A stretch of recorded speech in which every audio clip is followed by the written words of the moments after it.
ملايين الأشخاص حول العالم في الوقت الحالي بيستخدموا أدوية الGLP-1. الفئة دي من الأدوية بتستخدم لعلاج السكر من النوع الثاني، وبعضهم بيستخدم في إنقاص الوزن. وعلشان كده العديد من الأشخاص بيستخدموا الأدوية دي على أمل إنهم يبدأوا يفقدوا الوزن بسرعة وبسهولة في نفس الوقت. وعلى الرغم إنها بالفعل بتجيب نتائج ملحوظة مع بعض الأشخاص، إلا إنه بعدين بتبدأ تظهر آثار جانبية غير مريحة زي الغثيان والقيء والانتفاخ والتعب وفقدان العضلات. ده بالعكس، فإنه العديد من الحالات الأخرى بعد ما بيتوقفوا عن استخدام الدواء بيبدأ يرجع الوزن بتاعهم من تاني. طب إيه رأيك إني في حلقة النهاردة هقولك عن طريقة طبيعية، الطريقة دي لو استخدمتها الجسم بتاعك هيديلك نفس الاستجابة اللي هو هيديها لك لو استخدمت الحقن دي. وكل اللي هتحتاجه هو عبارة عن ملعقة صغيرة بسيطة قبل النوم، ومشروب بسيط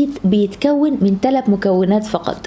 أول حاجة بذور الشيا، تاني حاجة القرفة، وتالت حاجة المية. المشروب ده بيدعم نشاط الGLP-1 في الجسم بتاعك، وده بيساعدك على الشعور بالشبع لفترة أطول، وكمان كبح جماح الرغبة الشديدة في الأكل اللي بتكون عندك. ده غير إن هو كمان بيدعم نسبة السكر في الدم وإذابة دهون البطن العنيدة حتى أثناء النوم. علشان كده الخلاصة، أنا عندي مكونين في منتهى الأهمية. أول حاجة بذور الشيا، تاني حاجة القرفة.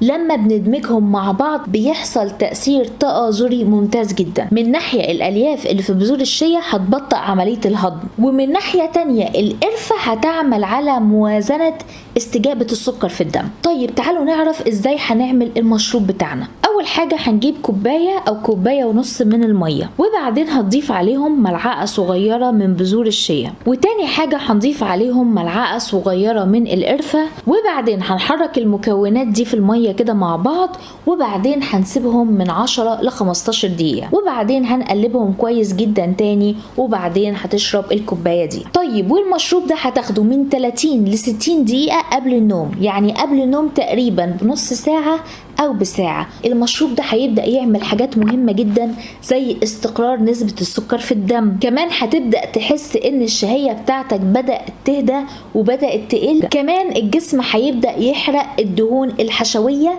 الخطيرة اللي بتكون متخزنة حول البطن.